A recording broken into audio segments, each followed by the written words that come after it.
त्योंथर के पूर्व कमांडो अरुण गौतम ने सुहागी के माउंटेन कैफे में की प्रेस वार्ता। नमस्कार, मैं प्रभास, आप देख रहे हैं द खबरदार न्यूज। सुहागी के माउंटेन कैफे में पत्रकार बंधुओं से बात करते हुए उनके काला चश्मा पहने जाने पर सवाल किया गया तो उन्होंने कहा कि जिस प्रकार कमांडो काला चश्मा पहनकर दिल का दुख और आंख आंसू नहीं दिखाता, उसी नजरिए से मैं भी काम कर रहा हूं। आइए सुनते हैं पूर्व कमांडो अरुण गौतम का बयान। विधायक बनते हैं। जिस तरह आपने चश्मा पहनकर काला प्रेस कॉन्फ्रेंस की थी, इसका क्या अर्थ निकाला जाए? कमांडो का एक अलग पहचान होता है। कई बार होता है कि हमारे आंखों में आंसू होते हैं और दिल में गम होता है। उस गम का असर जनता पर न पड़े और मैं नहीं चाहता कि मैं अपना तकलीफ और अपना आंसू जनता को दिखाऊं। मैं एक कमांडो हूं। कमांडो अंदाज में, नजरिए में काम करता हूं और हमारा शुरू से वेशभूषा यही रहा है जिस वेशभूषा में हूं। चश्मा जब कमांडो था तो भी पहनता था और आज जनता के बीच में आया हूं तो भी पहनता हूं। वहां पर काला वेश था और यहां पर सफेद वेश से अंतर है। तो सर, कमांडो आप पहले थे, अब नहीं है, ये बात तो ठीक है, पर अभी आप जितना ललकार के बात कर रहे हैं, हो सकता है आप चुनाव में जीत हासिल कर लें और आप भी तो सरकार के दबाव में आ जाए। बहुत सारे ऐसे नेता थे जो वादा किए, वादा अंत में वादा खिलाफ भी कर दिखाए, तो उसमें आपका क्या कहना है? मैं आपको बता तो रहा हूं जी, रूलिंग सरकार भारतीय जनता पार्टी की संघर्ष कमांडो किया, जेल गया। जेल में हमको सुधारने के लिए भेजे थे कि कमांडो बिगड़ा हुआ है, इसको सुधार देंगे। लेकिन आप स्वयं दिखाने वाले हैं, आपका चैनल दिखाने वाला है कि जेल सुधरा है या कमांडो सुधरा है। जेल में जाकर के जेल को सुधारने वाला मध्य प्रदेश का पहला व्यक्ति हूं। और जो जेल में यात्राएं मिलती थी, जो भोजन का व्यवस्था था, जो वहां पर रख रखाव का व्यवस्था था, जो पैसा का लेन देन था, जो मारपीट का था, जो आप 3 महीने बाद कोई व्यक्ति जेल में जाता था, 3 महीने बाद उसका टेलीफोन में बात होता था परिजनों से, चाहे वो पंजाब का हो, चाहे वो हरियाणा का हो, चाहे उत्तर प्रदेश का हो।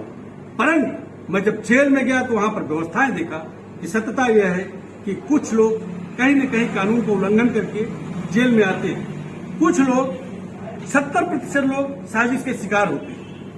तो उनके लिए जब उनका यात्राएं मैंने देखा तो जेल से बाहर आने के बाद लगातार हमने जेल का संघर्ष किया, लड़ाई लड़ा और आज अब जनता को जो भी हमारा परीक्षा लेना है, मैं परीक्षा देने के लिए तैयार हूं और कई परीक्षाओं से हम गुजरे हैं और जनता को बिल्कुल पारदर्शिता एकदम स्पष्ट है। जब चुनाव लड़ने के बारे में पूर्व कमांडो से पूछा गया कि और किस दिन अपना नामांकन फॉर्म भरेंगे, इस प्रश्न का जवाब देते हुए पूर्व कमांडो अरुण गौतम ने कहा कि अपना नामांकन फॉर्म 27-28 अक्टूबर को भरेंगे।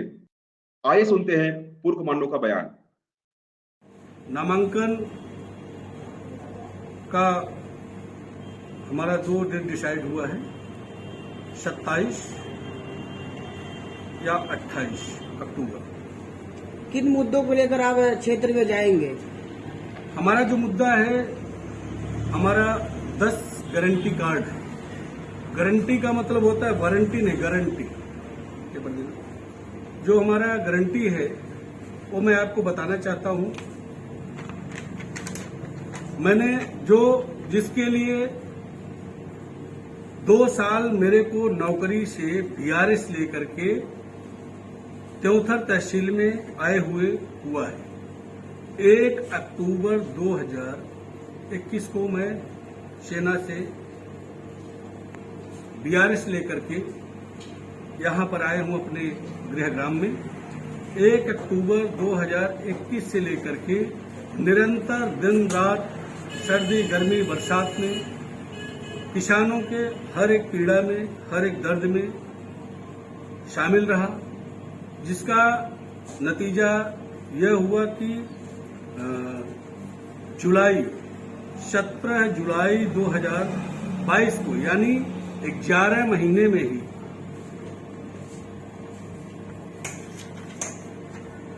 मुझे जेल का रास्ता देना। सर, किन मुद्दों पर जेल गए थे, थोड़ा सा बताइए। जेल गया था, यहाँ पर बिजली का गंभीर संकट था और अभी भी है वर्तमान। और उस संकट को मेरे से नहीं देखा गया। मैं फौजी आदमी हूं।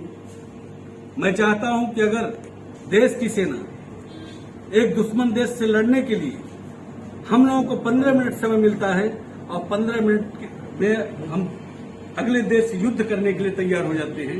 पाकिस्तान हो चाहे कोई भी देश, चाहे चाइना हो, 15 मिनट के अंदर पूरा इक्विपमेंट के साथ लड़ाई लड़ने के लिए तैयार रहते हैं। और जंग जितना हमारा मुद्दा होता है, उद्देश्य होता है, कि हमारा समाज है। एक बिजली का मुद्दा कौन सा इतना बड़ा पहाड़ है, क्यों नहीं हो सकता। जब पूर्व कमांडो अरुण गौतम से पूछा गया कि आपकी 10 गारंटी का मेन्यू बीजेपी और कांग्रेस के 10 गारंटी के मेन्यूज कैसे डिफरेंट है, तो इसका जवाब उन्होंने दिया है। आइए सुनते हैं पूर्व कमांडो अरुण गौतम का बयान। कि मैं वही कमांडो हूं जब देश का सुरक्षा, जब देश का रक्षा और नेताओं का सुरक्षा करता था तो मुझे जाबाजी का दर्जा मिलता था, जाबाज कमांडो बोला जाता था। आज भी वही कमांडो, वही अरुण गौतम हूं। आज अंतर इतना हो गया है कि आज मैं समाज का रक्षा और किसानों का सुरक्षा, गरीबों का सुरक्षा, मजदूरों का सुरक्षा, मजलूमों का सुरक्षा कर रहा हूं। तो मैं ये कैसे हो सकता हूं।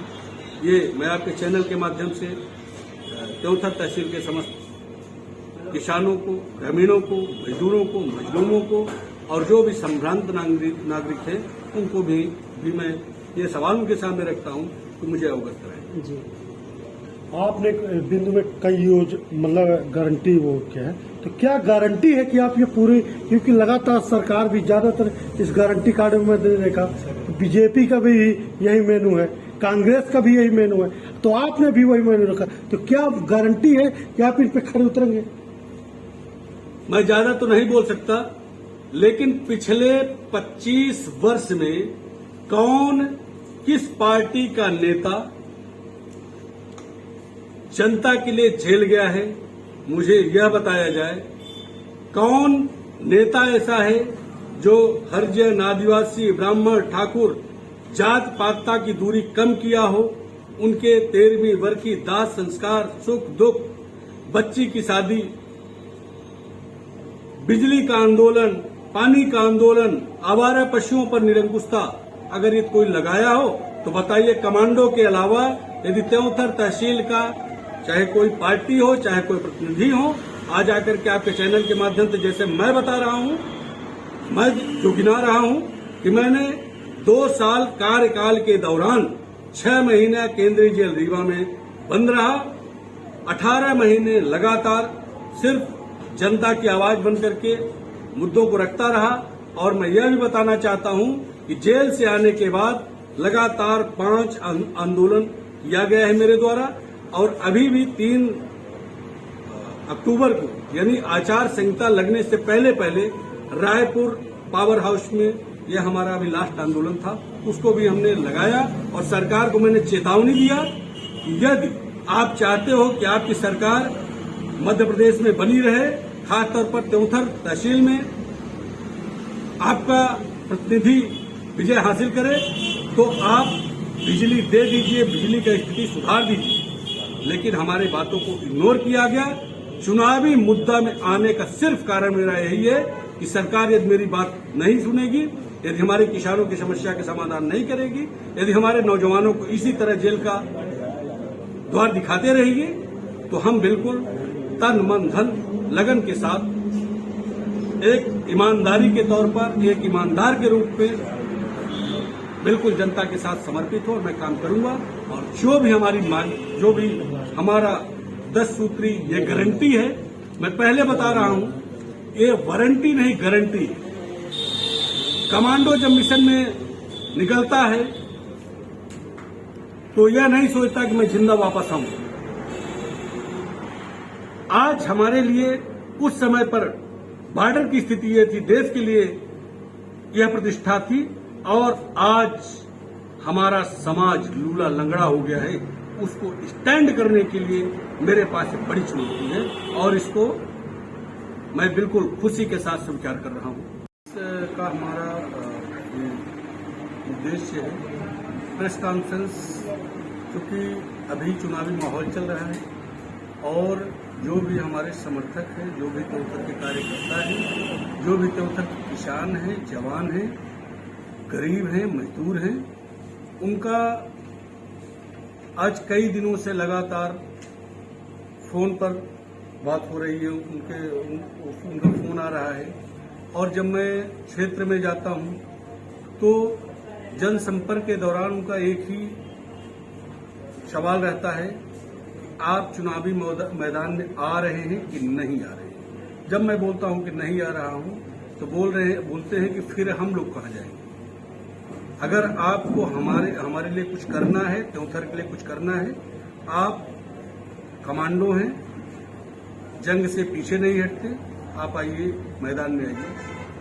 अभी 2-3 दिन मंथन के बाद हमने डिसाइड किया है कि सत्यता यह है कि हमको हार का गम नहीं, जीत का खुशी। ये 2 सिद्धांत लेकर के मैं निकला हूं, न तो हार का गम न जीत का खुशी। अभी जैसा हमारे जनता जनार्दन का डिमांड है, जिस तरीके से उनकी चाहत है, तो उनकी चाहत के लिए मैं प्रेस कॉन्फ्रेंस कर रहा हूं।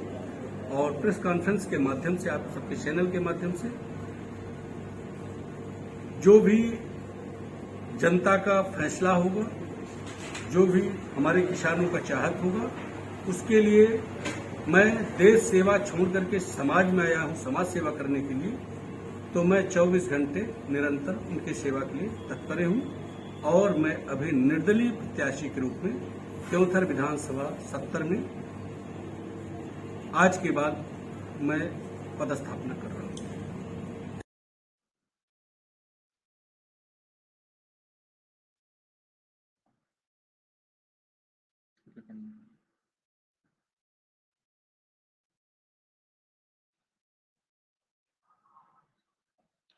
ऐसी खबरें जानने के लिए बने रहें द खबरदार न्यूज के साथ। धन्यवाद।